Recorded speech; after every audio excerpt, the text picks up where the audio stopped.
अस्सलाम वालेकुम नाज़रीन, मां आहियां अब्दुल मोमिन जुनू तां ख़बर ॾियूं था त कच्छ जे ते बिंबाईअ में ज़मीन ते कब्ज़े बाद 62 ज़लदारी दौर जे माण्हुनि जे फायरिंग में मारिजी वियल 5 ॻोठाणनि अयाज़ बंड, पीरसन, शेर मोहम्मद उर्फ़ टू बंड, साबन बंड, अकमल बंड, मशूक बंड जा लाश मक़तूलनि जे वारसनि पारां नावली मोहम्मद में नेशनल हाईवे ते गुज़िरियल 24 कलाकनि खां क़ौमी शाहराह रोड ते शहीदनि जा लाश रखी धरणो जारी आहे। जॾहिं त गर्मीअ सबबि मयतनि खे बर्फ़ में रखियो वियो आहे जंहिं लाश ख़राब न थियनि। जॾहिं त सोग में सॼो शहर मुकमल बंदि थियल आहे। दाणे में SUP मरकज़ी सदर सैयद ज़ैन शाह, PTI अॻवान इनायत रहंदे मामली नड़ नदीम राजपूत, ख़ादिम नड़ गुल मोहम्मद जुनू, निसार परियार, राशिद खोड़ो, अमीर गुल, करम अली, सज्जाद ख़ासकली, फराज़ भट्टी, जे सिंध महाज जो चेयरमैन रियाज़ चांडियो, STP जो मरकज़ी अॻवान निसार कीरियो, रफ़ीक मला, वॾेरी नाज़ो दारे जो सिंध अवामी सत जो सरवान नाले वारो शहर महर रिबाई क़ौमपरस्त अॻवान डॉक्टर न्याज़ कालानी, PP शहीद भुट जी फिरोज़ अला शारी, गाज़ी नजीब चांडियो, जमियत उलमा इस्लाम ज़िले नवाबशाह जो अमीर कारी अब्दुल क़य्यूम चन्नू, नून लीग अॻवान शफ़ीक आराई, जिस्कम जो चेयरमैन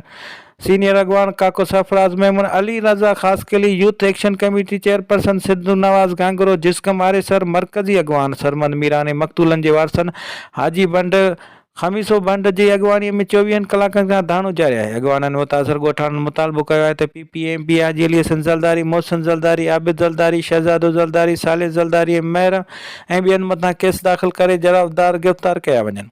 ऐं असांजा खंबे गुम कयल माण्हू ग़ुलाम हैदर बंड, महमूद महर, बिलावल भंड ऐं ॿियनि खे ज़ाहिर करे खेनि आज़ादु करे ज़मीननि तां कब्ज़ो ख़तमु करे हथियारबंद उथारे ज़मीनूं असांजे हवाले कयूं। ॿी सूरत में लाश न दफ़नाया वेंदा। धरणो जारी रहंदो। जॾहिं त धरणे सबबि ॿिन्ही पासनि खां हज़ारें गाॾियूं बीठल आहिनि, जंहिं सबबि मुसाफ़िर सख़्तु परेशान आहिनि। होॾां दरगाह फैज़ हाशमीअ जे सजादा नशीन फ़क़ीर अली नवाज़ हाशमी तरफ़ां धरणे में वेठल मुतासिरीन खे सुबुह जो नाश्तो ऐं मुख़्तलिफ़ वक़्तनि ते बिरयानीअ जा पैकेट तक़सीम कया विया।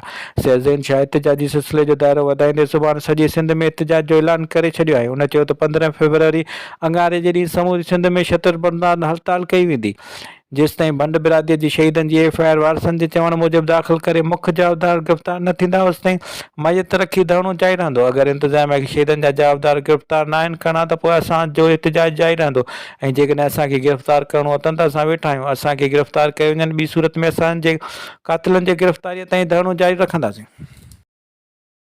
तव्हांजे पंहिंजे स्टाफ जूना मुरे ते हर क़िस्म जो AC DC सोलर सिस्टम बार रियायत दस्तियाब आहे। प्रोपराइटर अरशद अली।